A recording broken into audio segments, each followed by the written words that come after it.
Okay, we must be rocking and rolling now. So I'm gonna flip this guy here and we're gonna talk about some stuff. The Punisher impulse, you know what that is. That's when somebody does you wrong in some way and immediately, guard, guard, guard, guard, guard, guard, guard. I'm guarding my everything. I'm guarding my space. I'm guarding my people. I'm guarding my universe. Guard, guard, guard, guard, guard. Nobody's going to take advantage of me. Nobody's going to mess with me. Guard, guard, guard. Mess with me and, fuck around and find out, right? Punisher. I'll punish you, right? We have that. Not all of us, but a lot of us. Now there's two different guys here. There's the combative send it guy. We've got the fight guy and the flight guy, right? The fight guy is best defense is good offense. The flight guy is, conflict avoidant, right? Doesn't want to get in all of that. So he's crafty, ducking and moving. And when things go wrong, this is fine. This is fine. Does that mean he's not having the same emotions as other dudes? No, he's having the same emotional reaction. He's just swallowing it rather than sending it. I've talked about this in other videos. In both cases, he's having an emotional reaction. Either it's going this way or it's going this way, but he's emoting the same thing. So there's this third option, which is just the sort of Zen path. But for the Zen path to work, there's a difference between stuffing a negative emotion and then harboring resentment, which turns into vengeance, right? Or a desire for vengeance. He wants to get back, right? Or there's the opposite of punishing. What's the opposite of punishing? Forgiving, right? Give somebody the benefit of the doubt, right? Okay, story time with Denny. So this morning at 7 a.m., my alarm goes off. Now, you should know I'm not a morning person. Just historically, I've never been a morning person. I'm a creative. I stay up late at night. And I do the best I can to be up before noon. I'm not a morning person. That said, these days I have a full business, full-time operation. I'm 8 a.m. to 9 p.m., 5-6 days a week. So 7 a.m. for me, I know there are you early morning people, whatever, congratulations, but I'm not that person. So 7 a.m.,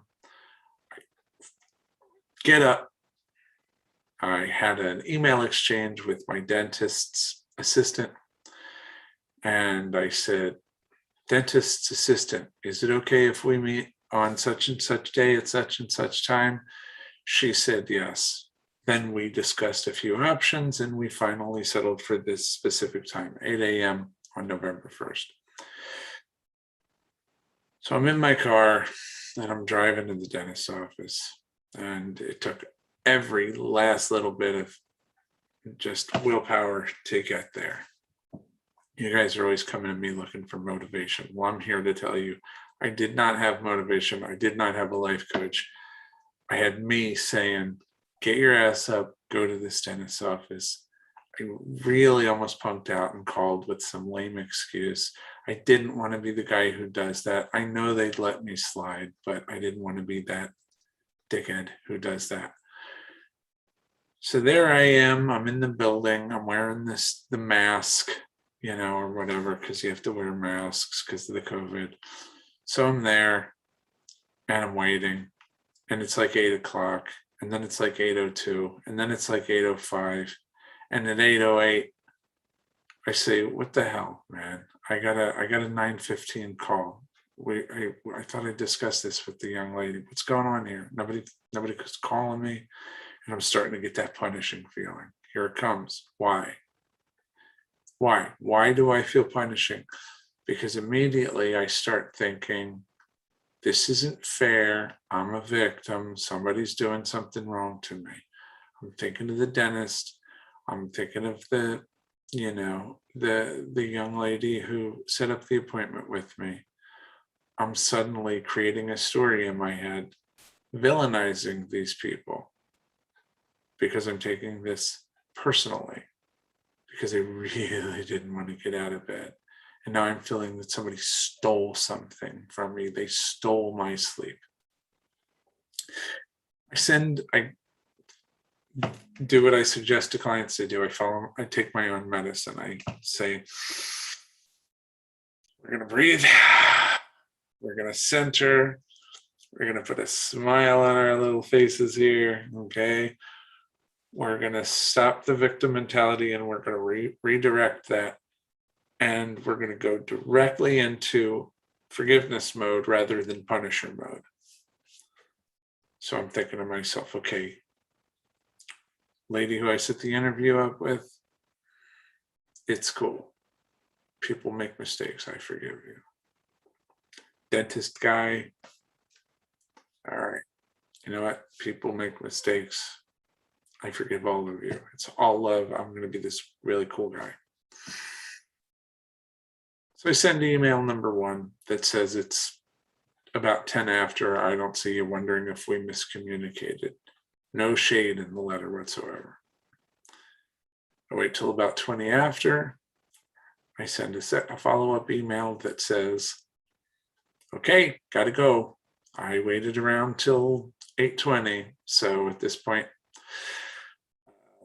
I'm out.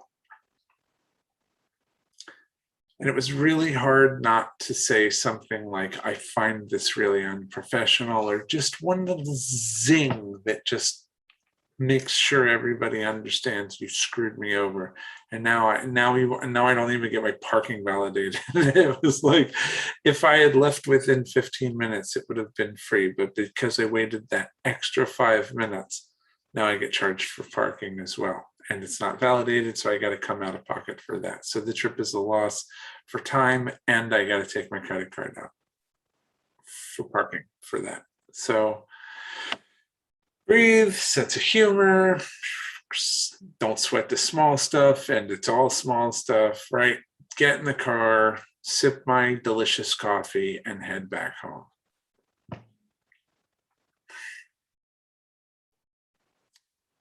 So I get home and I look at the email exchange more closely.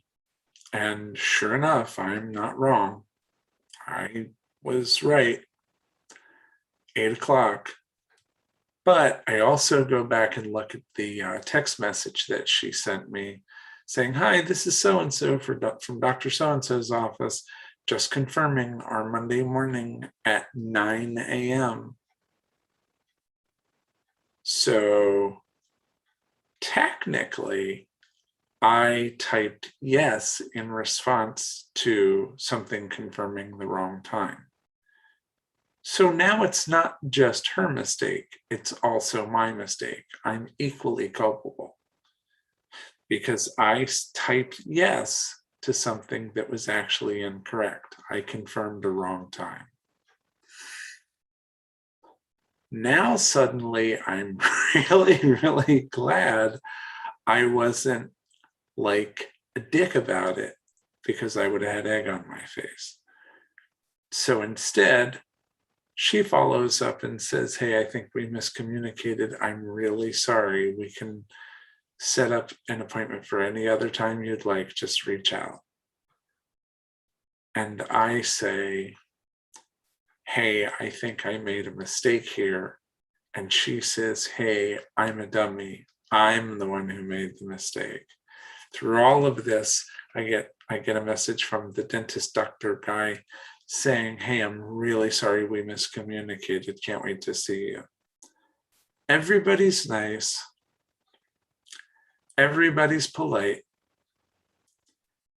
The two people who made mistakes, myself and the young lady, both realize our mistakes. We both take responsibility for it. There's no shade. There's no punishing. And I come away from this thing saying, you know what? there was a time when I would have been a completely reactive asshole. I would have said, okay, so I guess I just lost an hour to 2 hours of my time. If I had done this to you, I would have been charged for it. But so I guess screw me. So am I going to be compensated here? Do I get something free? There's a time I would have done that. I'm not proud to say it, but I feel obligated to say it because you might be in a place now where either that is your reaction or that's not your reaction, but you're stuffing that. Like you feel it, but you're just not saying it. So there are people out there who don't find what I'm saying right now to be especially revelatory or relatable. And that's okay. But there are some people who do. And you're either people who are outwardly reactive and trying not to be that person, or are inwardly reactive. And while, yeah, sure, fine, this is fine. Oh, yeah, sure. Okay, I'm the nice guy. I'm the accommodator. Sure, no problem. It's okay. Everything's fine. On the back end of that is this vengeance, this dark desire to maybe have a purge day where you could get some massive get back for every time you've ever had to been the one to say, yeah, sure, no, that's fine. And what I'm suggesting is in the middle of all of that is the option to physically relax your body, smile, and actually let it go. Actually let it go. You know what? This is an inconvenience. I'm going to be the better person. I am going to recognize that I have a right to be upset, but not an obligation. I remember I'm sure I've said this before, I repeat myself a lot in these things, but you probably haven't watched them all. So I remember in the 90s, because I'm 50. So I was in the 90s, I was in college in New York in my 20s, graduated high school in New York, college in New York, and was very much in a sort of hip hop influenced environment. Public Enemy was big at that time, and Flava Flav of Public Enemy was famously yelling, "I got a right to be, I got a right to be hostile. My people being persecuted," with the gold grill and the clock around his neck and the sideways hat and the stupid white glasses. Very iconic. I got a right to be hostile. My people being persecuted. This is around the same time as, Spike Lee, Do the Right Thing. This is a pretty significant time for hip hop and for racial relations. And I think of guys like Martin Luther King Jr. Martin Luther King Jr. also had a right to be hostile, quote unquote. His people were being persecuted. He himself was being persecuted. But what I love about guys like him is that just because he had a right to be hostile doesn't mean he had an obligation to. And so he took a more dignified path. And it requires a certain amount of wisdom to recognize that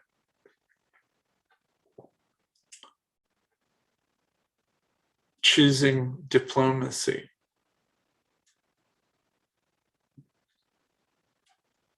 and more than that, choosing grace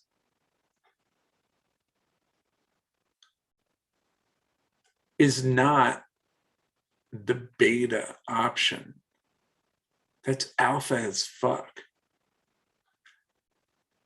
That is absolute top of the line, top of the food chain, top of the man mountain modeling for appropriate fathering decisions.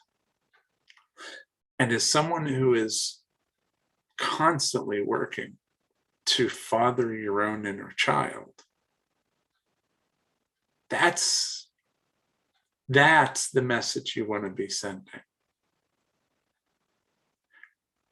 I mean, it's also good to have some skills. So if you get backed into a corner, you can authoritatively walk your way out of it, you know. So staying in good physical shape, all that, it's not a bad idea.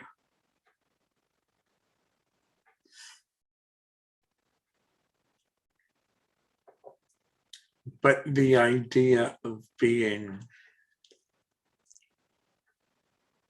graceful under duress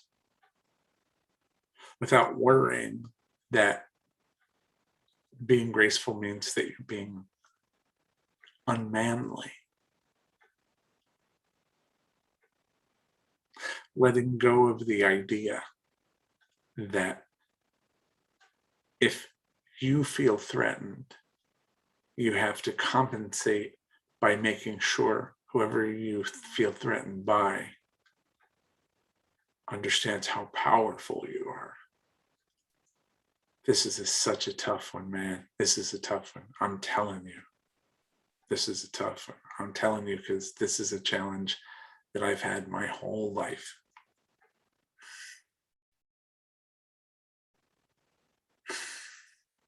You know, if you see somebody who's obviously a hothead doing his best to practice Buddhism, you don't laugh at the guy and say, oh, you're a Buddhist. You know, guy's trying to practice peace, encourage him, right? Because if you practice something for long enough, you'll get it. Don't assume that peace is just for the peaceful. Peace should not only be practiced by the peaceful, it should be practiced by the not peaceful. In fact, the not peaceful are the ones who should be practicing it more than anyone else.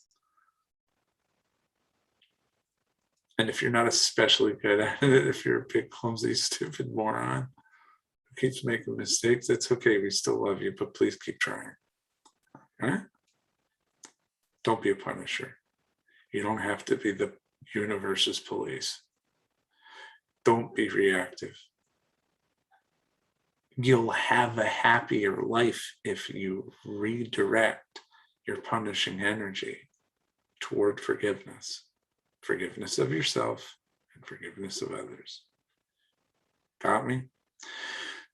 This ideology is part of a greater script that I'm running here. So I'm a life coach. I work with guys. And usually we work together over the course of 12 to 24 months. And I have this ability to sort of read my guys and figure out where their strengths are and where their opportunities for growth are.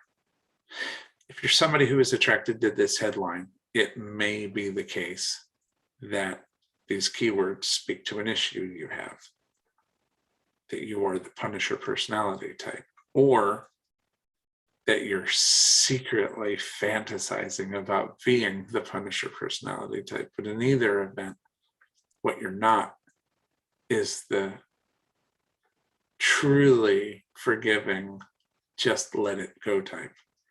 And if you're not, that doesn't mean that you can't be.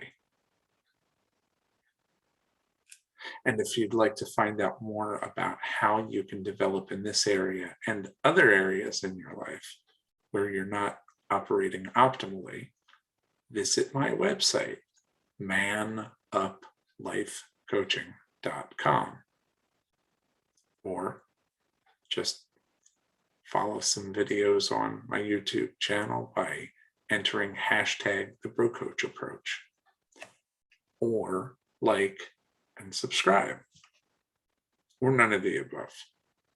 Anyway, forgiveness, cool. punishing, not so cool. That's the message. Okay, brother. See you on the next one. Take care.